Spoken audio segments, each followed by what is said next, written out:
so quick question. So you can look at the packaging, you can look at the back of the packaging, you can look at the liner notes, that's the little flap that's the insert that the record is in. What do you think this record sounds like?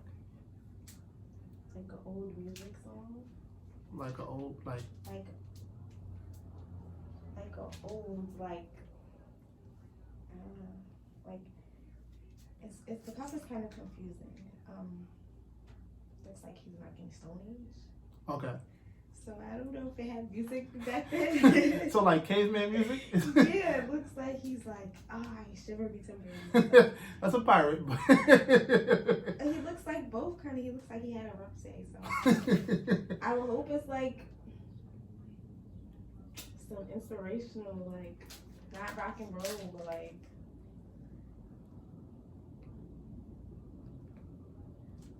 R&B maybe? Like R&B? Like caveman, pirate R&B? Yeah, like. I mean, do you want to show them the cover? That was part of the plan. It's going to be in the video later. Okay. So yeah, maybe R&B look like he went through a struggle. Like, he had a rough life. It definitely looks like hard times. It looks like hard times. So you would hope it's something uplifting to make you get through some hard times. Yeah. If you're a caveman or a pirate. Or you're just having a really hard time. Alright, fair. So we're going to get into it in a second. I'll let you listen to something I know you have like a day to prepare for. But just tell me if it sounds anything like what you expected it to. It's about to be jazz music or something. You have to listen to it to find out what it sounds like. Alright, I'm going to put it on for you. Peace, y'all. We back with another one. So this time we're doing an album that I'm super excited for, one I've been waiting to jump into and listen to. This is Jethro Tull, Aqualung. A little bit about Jethro Tull. They are a British rock band. They released their debut in 1968. They experimented with a few different styles of rock and roll. This album particularly is a reference to is their beginning to dance in progressive rock. It is one of their best-selling albums of all time. According to Billboard, this is the highest-selling progressive rock album of all time. Let me actually take it out of the plastic, give you all a clearer look at it. I have not heard progressive rock before. One of the reasons I'm so excited to hear this one is because it's one of the few records in my collection I have no point of reference to. I don't know what the genre sounds like. I've never heard the group before. I've never heard the artist before. So I'm just super excited to hear what it sounds like. One thing that surprised me when I looked up and did the research on Jethro Tull is that they're a British rock band. So I had heard the name Jethro Tull a few times in my life, and I was so confident that it was just like a band from the deep country of the United States, from like Mississippi or somewhere. I thought they made country music, like bluegrass music, and I was wrong. I was 100% wrong. This this band is none of the things I thought they would be. I haven't heard the music yet to see if it's far off from what I thought it would sound like, but I'm pretty sure it's going to be far off. This album deals with the topic of God and religion, and it gets a little deep based on the research that I did. This pressing that I have, it is an Italian pressing. It's an original Italian pressing. I got this from my guy, Danilo. I talked a little bit about him on the first YouTube video. Part of the reason I made this page, this is actually the album that I said that, oh no, I want to get home and hear this sounds, I want to be surprised by it. So, guys, I'm ready to be surprised. Get ready to be surprised with me for Jethro Tull, Aqualung. Let's get into it. Alright, guys, so, funny story. What had happened was, the first time I played this record, I actually played it B-side first. And the B-side starts with My God, which is like amazing, but also I would say it's like off-putting. I've never heard anything like that before.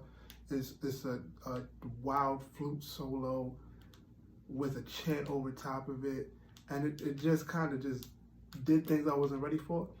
Kind of to turn the camera off. Like I kind of just wanted to like what's going on, and like kind of just experience it like without the camera on. And that continued to happen for like most of this side. So I really like Wind Up on this side, Locomotive Breath.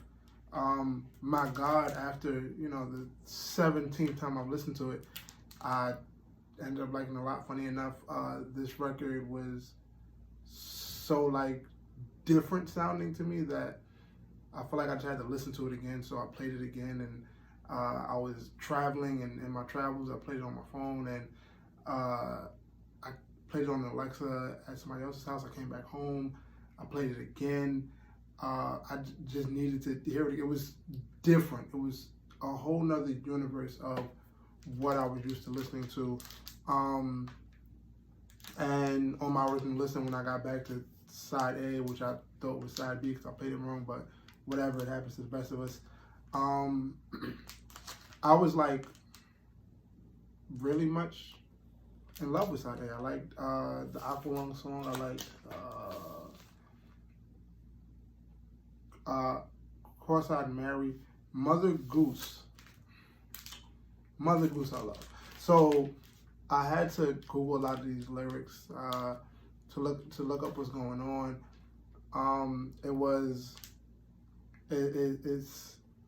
It's kind of sort of about finding divinity in everybody, because everybody's kind of divine and connected to this God character that we've created as human beings. And I think that like that's a super dope concept. Aqualung is the character on the front of the album, I believe, just a homeless vagrant who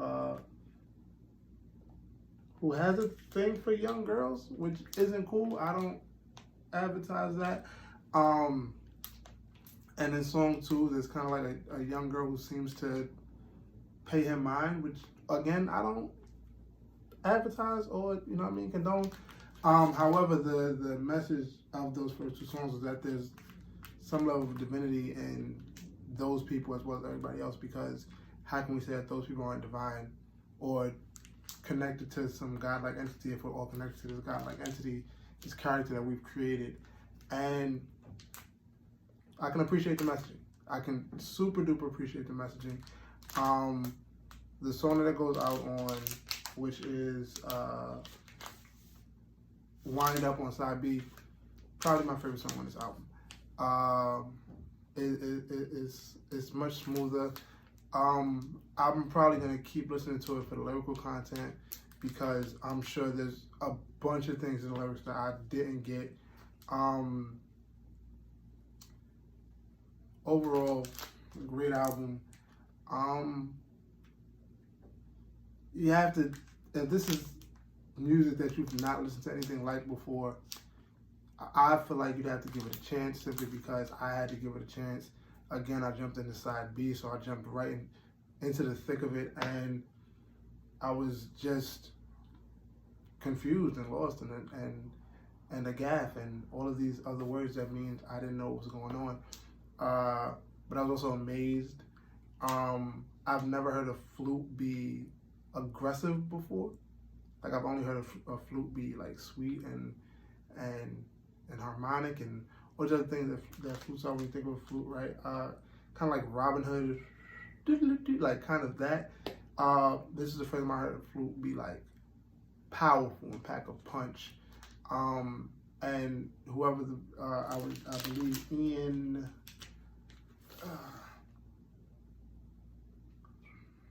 One second. Flute. Ian Anderson plays the flute on this record. Ian Anderson, you did your thing. This is a great record. Overall, I loved it. I would play again. I would recommend. Again, guys, if you listen to it, give it time, because it's different and it doesn't sound like anything I've heard to this point musically. And as always, treat life like a vinyl collection. Indulge in things you like. Don't be afraid to try something new. Cleanse regularly and try your best to avoid static. Peace, guys.